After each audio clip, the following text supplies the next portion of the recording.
Hello, my dears. My name is Mildred, and I'm here today to tell you about the amazing Lifesaver button and how it truly is a lifesaver. I'm a woman who values her independence, and the Lifesaver button allows me to stay in my own home, yet gives me and my family the peace of mind that comes with knowing someone is always there for me in an emergency. I never thought that I'd need a button like this. I used to always laugh at all those commercials with those feeble old women just falling over, yelling their heads off about how they couldn't get up. So that's not going to be me, I said to myself. I'm never going to need to press some button to alert the authorities, who have plenty of better things to do, to let them know that I had a slip and fell in my kitchen while making a plate of nachos that I shouldn't be eating in the first place. Not with my blood pressure the way it is. Well, I'm not laughing anymore. Hello, my name is Stella Ordonez, and this is Falling and Not Getting Up by Bobby Keniston. 6 months ago, I went into my kitchen to get a glass of water. I had just done my daily 12 miles on the elliptical machine, and I was feeling pretty good, even though I was all sweaty and I stunk to high heaven. Well, as I go over to the sink, my cat, Mr. Four Paws Hufflepuff, runs between my legs and just trips me. Well, I fall hard to the cold kitchen floor, and I don't know if it was the force of the fall or the 12 miles, but I could not get up. I was as helpless as a beetle on his back. I just lay there, kicking my legs around, trying to move myself over with my arms, but it wasn't happening. Well, the wind was knocked out of me for a bit, but as soon as it came back, I began to holler for help, of course. Well, Mr. Four Paws Hufflepuff comes over and just sits on my chest and looks down in my face, not looking sorry at all. And then he starts knitting, the way cats do, digging his claws into me. Well, I tried to shoo him away, of course, but he just looked down at me as if to say, "Hi, old lady, look who's in charge now!" And then he laughed. Well, his eyes laughed. I could tell he's always been a wicked cat, that one. Well, after about 5 hours, he finally got bored of tormenting me and wandered off. I was beginning to panic. 5 hours is a long time to be on the floor, especially for a woman like me. I've always been so active. Well, just about then, I hear the kitchen door open and slam, and my best friend Gladys, she calls out, "Yoo-hoo, Mildred, I've got your cookie platter." I loaned her my best cookie platter against my better judgment because she used to be my friend. I should have known better than to lend it to a nitwit like Gladys, because the second she sees me on the floor, she screams her fool head off and drops the platter on the floor, smashing it to pieces. "Oh, Mildred, what happened?" "What's it look like?" I said, pretty steamed about the platter. "Oh!" Mildred shrieked. "It looks like you've fallen and can't get up."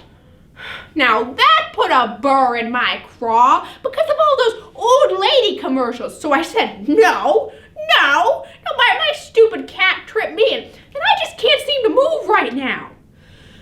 Well, Gladys starts over to help me, and I'm about to warn her that her shoe is untied. But it was too late. She trips on her shoelace and comes crashing down on top of me, her fat face hitting me right in the stomach. Well, the wind was knocked out of me once again.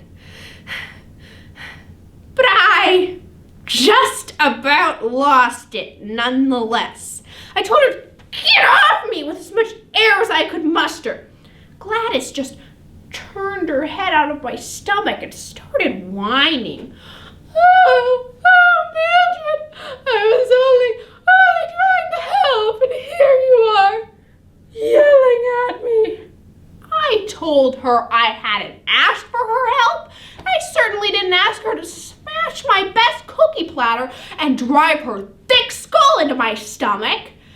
Well, that set her off even worse, and she starts wailing like a branded cow, talking about how she probably broke her hip, and my homeowner's insurance should have to pay for her medical costs, and all that nonsense. I mean, who invited her over? She barged right in. It's my fault that she can't tie her shoelaces and weighs a ton. Well, Gladys finally calmed down. We were just laying there for about the next 2 hours. Gladys complained about how much I smelled, and I told her that at least I worked out and took good care of myself and wasn't a fat pig like her who was sweating from just lying on the floor. I think it was about that time we decided it would be best if we weren't friends anymore. Still, we were in this together, so we might as well be civil. So just about then, we hear the screen door open again in the kitchen, and in comes Gladys's deadbeat son, Thaddeus. It's shameful. He's a 41-year-old man who still lives with his mother and does nothing but play video games all day. He has a long, greasy-looking ponytail and is at least 40 pounds overweight. Well, Thaddeus comes in and he just says, "Mom, are you in here? When are you starting dinner?" As if he wasn't old enough to make his own dinner.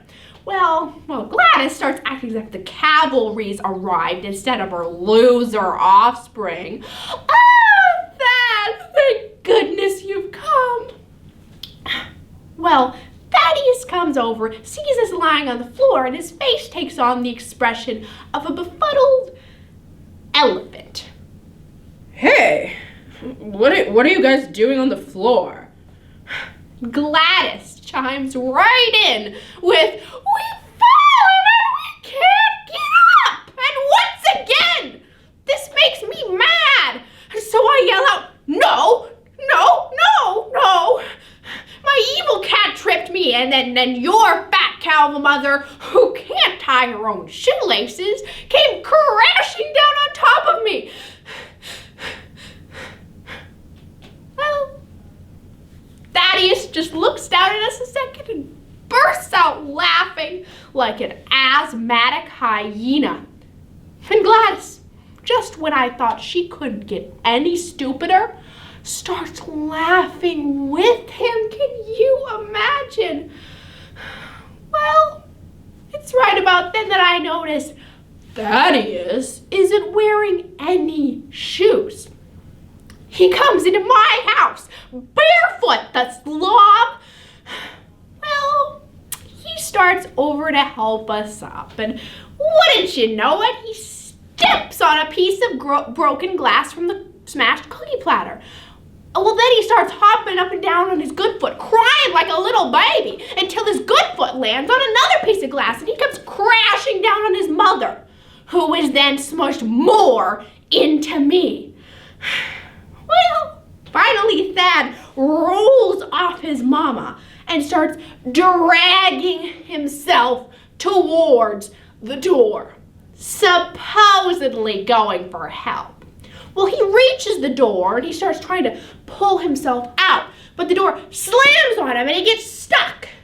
Well, he starts crying again, but over the sound of his blubbering, I can hear sirens. Turns out one of my other neighbors, the crazy guy with the blue hair who never goes outside, heard me and Gladys screaming and called the cops. Well, the police arrive and they see this strange man stuck in my screen door, and so they get on their megaphones saying, "Oh, don't move or we'll shoot." Thaddeus just starts screaming, No, don't shoot, I'm too young to die." It took the police 45 minutes to approach the house and find us all. Now here it is, 6 months later. I've been sued by my former best friend and her failure, son, for physical and psychological damages. And I'm ordered by the court to wear this ridiculous button. And as part of my community service, I have to come on here and talk about how great it is. Well, let me tell you something. If you ever find yourself falling, just use the lifesaver button.